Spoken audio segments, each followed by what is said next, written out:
Olá, sejam todos e todas muito bem-vindos e bem-vindas. Eu sou Beto Ramos e esse é o programa Café com Espiritismo.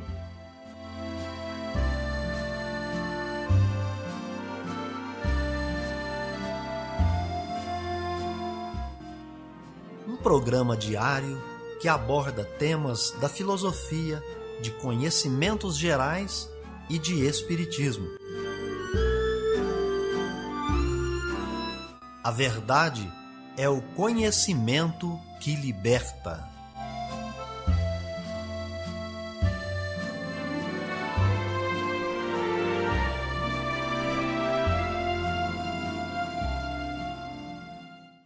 Olá, bom dia! Hoje é 2 de agosto, segunda-feira, e está no ar Café com Espiritismo. Notícias, informações, dicas importantes e mensagens você acompanha só aqui no Café com Espiritismo. E nós já trazemos para vocês as efemérides, os fatos históricos, as personalidades e o dia na história.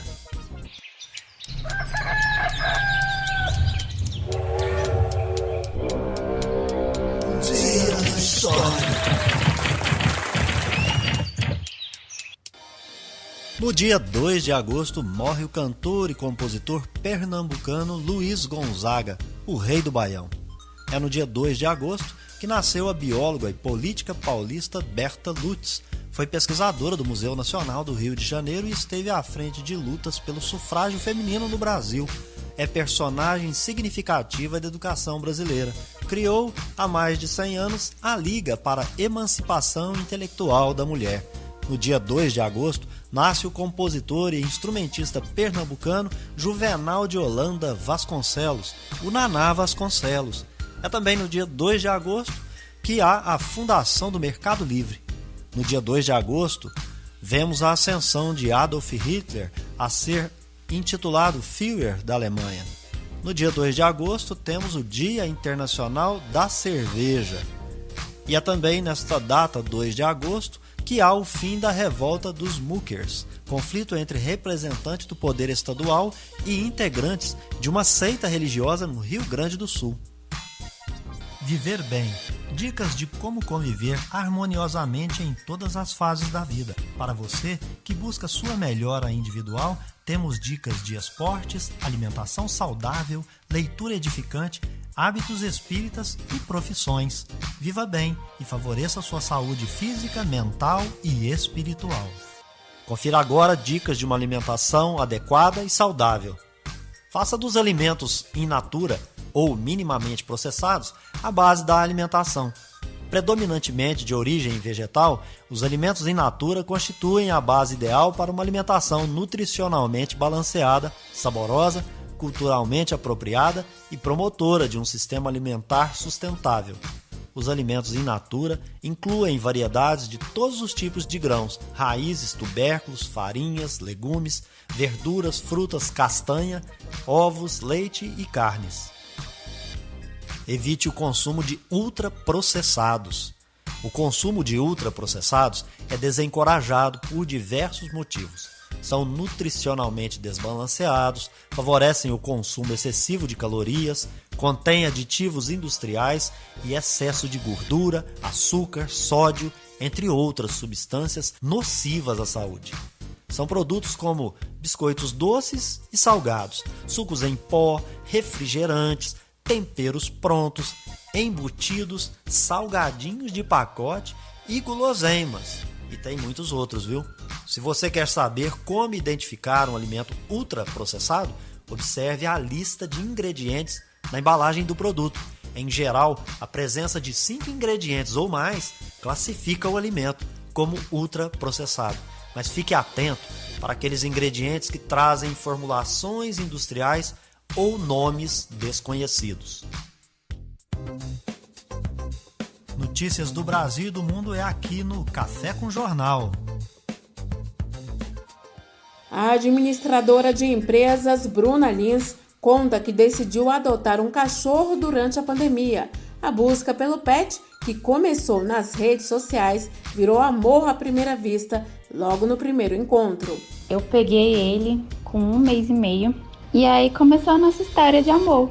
Foi a melhor coisa que eu fiz nessa pandemia, sem dúvidas nenhuma. Trouxe muita alegria para casa, acabei saindo de casa para poder passear com ele, ao ar livre. Acabei conhecendo pessoas que também gostam desse universo de cachorros, que também adotaram cachorros.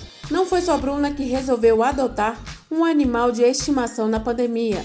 De acordo com a pesquisa Radar Pet 2021, realizada pela Comissão de Animais de Companhia Comac, ligada ao Sindicato da Indústria Veterinária, o número de animais de companhia nos lares brasileiros aumentou cerca de 30% durante a pandemia do novo coronavírus. Outro dado que chama atenção é que em 23% dos casos foi a primeira vez que essas pessoas adotaram um gato ou cachorro.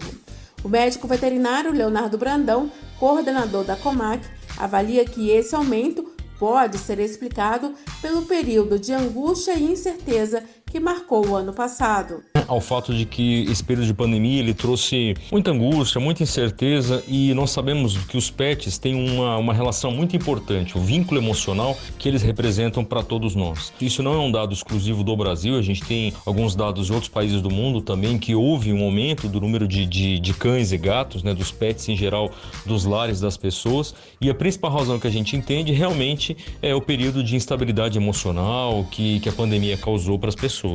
O estudo traz o perfil de quem mais adotou cachorros. São pessoas que moram sozinhas e principalmente na região sul do país. Casais sem filhos da região norte preferiram os gatos e foram eles, os felinos, os que mais ocuparam espaço nos lares. 37% das pessoas em geral adquiriram gatos. Um dado positivo, segundo Leonardo Brandão, é que a porta de entrada dos novos melhores amigos foi por meio da adoção. O ano passado isso foi muito forte. Para os gatos, 84% desses gatos chegaram na casa das pessoas através de canais de adoção. Seja adoção direta, ou o animal foi resgatado, ou adotado através de um abrigo ou de uma ONG. E no caso dos cães, 54% dos cães chegaram à casa das pessoas através de canais de adoção. E isso é um número bastante interessante, mostra uma tendência muito boa e muito forte no Brasil. Mas atenção! Antes de adotar um animal, faça como David, de 11 anos. Lembre-se que além de amor e carinho, é preciso ter cuidado e assumir responsabilidade. Eu adotei um cachorro porque eu queria muito cachorro, pedia muito para minha mãe um cachorro por causa da quarentena, que eu não tinha nada para fazer. E é muito bom ter cachorro, eu tenho minhas responsabilidades com ele, eu levo ele para passear, eu dou água e comida para ele. A pesquisa da Comac estima que cerca de 10 milhões de animais de companhia foram abandonados durante a pandemia. Cerca de 40% dos entrevistados afirmaram que conhecem alguém que abandonou um pet neste período. É bom reforçar que, segundo a Organização Mundial da Saúde, não existe evidência de que cães e gatos possam transmitir o novo coronavírus para humanos. Da Rádio Nacional em Brasília, Cariane Costa. A Fundação Oswaldo Cruz deu início à fabricação do primeiro lote de pré-validação da vacina contra a Covid-19 com o ingrediente farmacêutico ativo, o IFA, 100% nacional, produzido na unidade Biomanguinhos, no Rio de Janeiro. O anúncio representa um marco para a produção autônoma da AstraZeneca no Brasil, já que até então a Fiocruz dependia da importação do insumo, que é essencial para garantir que o imunizante atue como planejado. A previsão é que as doses nacionais comecem a ser entregues no último trimestre do ano. Os lotes estão na fase de expansão celular, quando as células são multiplicadas em meios de cultivo para em seguida serem infectadas com o vírus, receberem o tratamento enzimático e depois seguirem para as demais etapas. A Fiocruz também informou que vai encaminhar para a Anvisa, a Agência Nacional de Vigilância Sanitária, a documentação necessária para alteração no registro da vacina, incluindo o novo local de fabricação do IFA. A fábrica de Biomanguinhos permanece com a capacidade de produção superior à quantidade de IFA importado e segue negociando o envio de novas remessas da matéria-prima para o mês de agosto. A produção, que chegou a bater nessa semana mais de 1 160 mil doses processadas em um só dia mantém a expectativa de ampliar a capacidade com a instalação de uma terceira linha de processamento final de vacinas. Além do anúncio, a Fundação fez um balanço da distribuição de vacinas até agora. Com a entrega de mais um lote nesta sexta-feira, o total disponibilizado ao Programa Nacional de Imunização do Ministério da Saúde ultrapassou 80 milhões de doses. Dessas, 76 milhões foram produzidas no Brasil e 4 milhões foram importadas já prontas do Instituto Serum na Índia. Da Rádio Nacional no Rio de Janeiro, Lígia Souto. A Anvisa, Agência Nacional de Vigilância Sanitária, recebeu uma solicitação do Instituto Butantan em São Paulo para ampliar a faixa etária de indicação do uso da Coronavac no país. A empresa quer incluir crianças e adolescentes de 3 a 17 anos na bula da vacina contra a Covid-19, desenvolvida em parceria com o laboratório chinês Sinovac. A Anvisa informou que a inclusão de uma nova faixa etária precisa ser feita pelo fabricante responsável pelo imunizante, que deve encaminhar estudos que demonstrem a relação de segurança e eficácia para as idades solicitadas. Os estudos podem ser conduzidos no Brasil ou no exterior, como foi o caso da Coronavac, que recebeu autorização para o uso emergencial no país no dia 17 de janeiro deste ano. A liberação, no entanto, só é válida para adultos. Até o momento, a única vacina contra a Covid-19 aprovada para menores de idade no Brasil é a da Pfizer, que tem indicação em bula para uso a partir dos 12 anos. Já a Janssen, braço farmacêutico da Johnson & Johnson, recebeu autorização da Anvisa para realizar estudos com menores de 18 anos. Os ensaios clínicos estão em andamento. Da Rádio Nacional no Rio de Janeiro, Lígia Souto. Amor à sabedoria. Está no ar o Filosofando. Platão parece mostrar que fake news é coisa antiga. Na Atenas democrática, proliferavam os sofistas, o que despertou em Platão o desejo de combatê-los com todas as suas forças. Os sofistas declaravam que podiam tornar um argumento fraco em forte e vice-versa, não porque possuíam saber, mas porque eram hábeis em persuadir o público em uma direção ou em outra, segundo o que fosse mais vantajoso.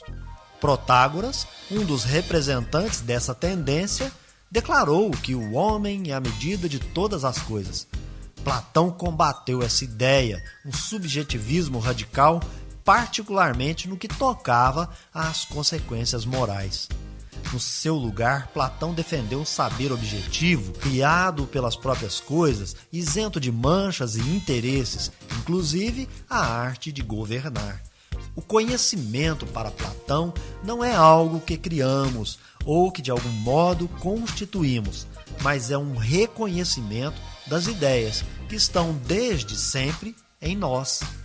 Querendo preservar a objetividade do saber e do mundo, Platão recorreu também à retórica e aos mitos, além das crenças populares, para transmitir as suas teses ao grande público. Diálogos brilhantes, teses decisivas, posições políticas e batalhas memoráveis foram o resultado dessa luta de Platão nas defesas excepcionais das grandes causas. Café com Espiritismo. É hora da mensagem espírita.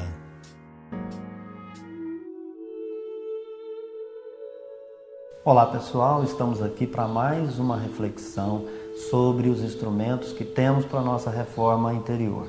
A gente já aprendeu que para mudar o mundo começa individualmente e a partir daí mudando sentimentos, pensamentos, palavras e ações. O lugar onde nós vamos encontrar todas as ferramentas e todos os instrumentos é o ensino de Jesus Cristo. Está no seu Evangelho, está na sua Boa Nova. O Evangelho segundo o Espiritismo desenvolve a parte moral e nós entendemos, portanto, que é a parte moral que traz para nós os instrumentos adequados para a gente sair de espírito inferior até chegar a espírito puro. Nós vamos encontrar no Evangelho segundo o Espiritismo, no capítulo 13, que traz o título Amai os vossos inimigos, uma instrução bem adequada do próprio Jesus. Está no item 1 que nós vamos ler. Tendes ouvido o que foi dito: amarás o teu próximo e aborrecerás ao teu inimigo. Mas eu vos digo, amai os vossos inimigos, fazei bem aos que vos odeiam e orai pelos que vos perseguem e caluniam, para serdes filhos de vosso Pai, que está nos céus, o qual faz nascer o seu sol sobre os bons e maus e vir chuva sobre os justos e injustos. Esta parte que foi isolada pelo codificador está lá no capítulo 5 do Evangelho de Mateus, versículos 20, 43 e 47. Nós vamos ficar só com essa primeira parte que nos traz uma informação muito importante. Mas para a gente apreender necessariamente o ensinamento, é sempre bom lembrar que Jesus não estava falando para o público do século 21. E assim, ele vai relembrar, tendes ouvido. Quando ele diz tendes ouvido, ele estava se reportando à Torá oral, que era o ensinamento de Moisés, que era passado de pessoa a pessoa, era toda a lei e os profetas. Nesse ensinamento estava assim, amarás o teu próximo e aborrecerás ao teu inimigo. Mas ele mudou essa lógica e diz o seguinte, amai os vossos inimigos e fazei o bem aos que vos odeiam. Kardec chamou esse item de pagar o mal com o bem. Por quê? O fato de você pagar o mal com o bem, o fato de você devolver para aquele que te odeia amor, devolver amor para quem te persegue, te faz ser filho do vosso Pai. E aí você poderia questionar, eu não sou filho de Deus?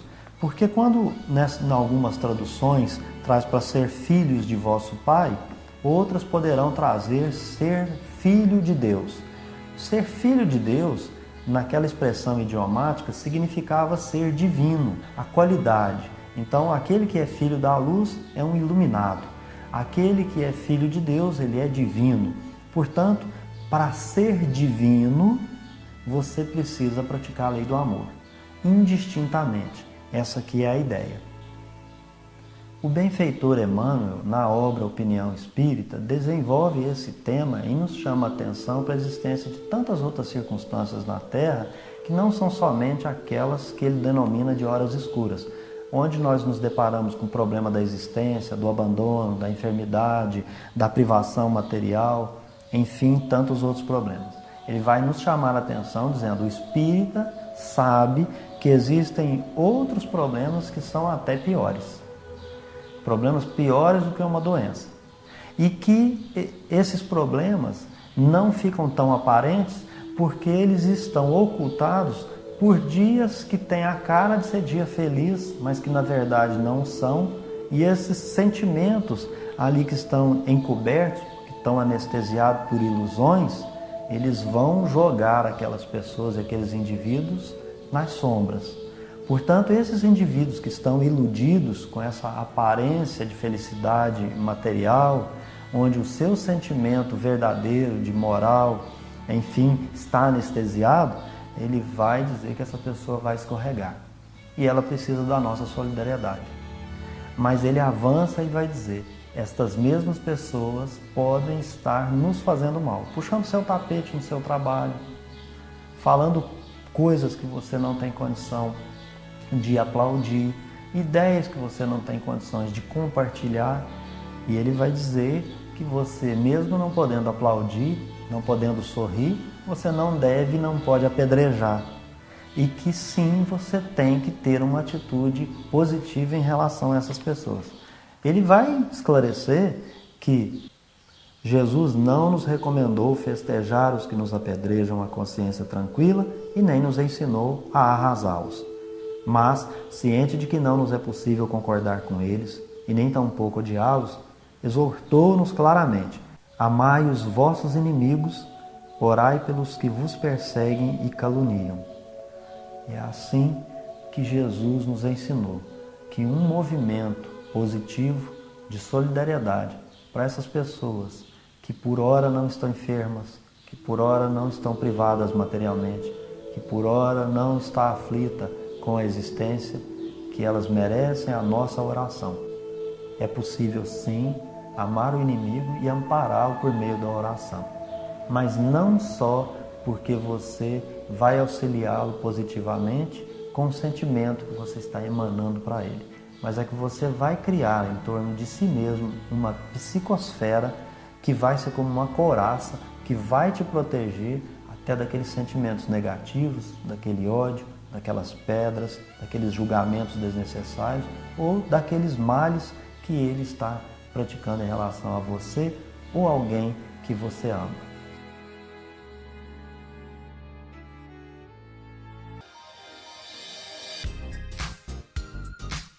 Então é isso aí, pessoal. Se inscreva no nosso canal, deixe o seu comentário, a sua impressão. Um abraço, até o próximo Café com Espiritismo. Tchau! Este foi o nosso programa Café com Espiritismo. Um oferecimento de Instituto Revelare. Se inscreva em nosso canal, acione o sino das notificações e se torne membro para apoiar os projetos. Nós nos encontramos no próximo episódio.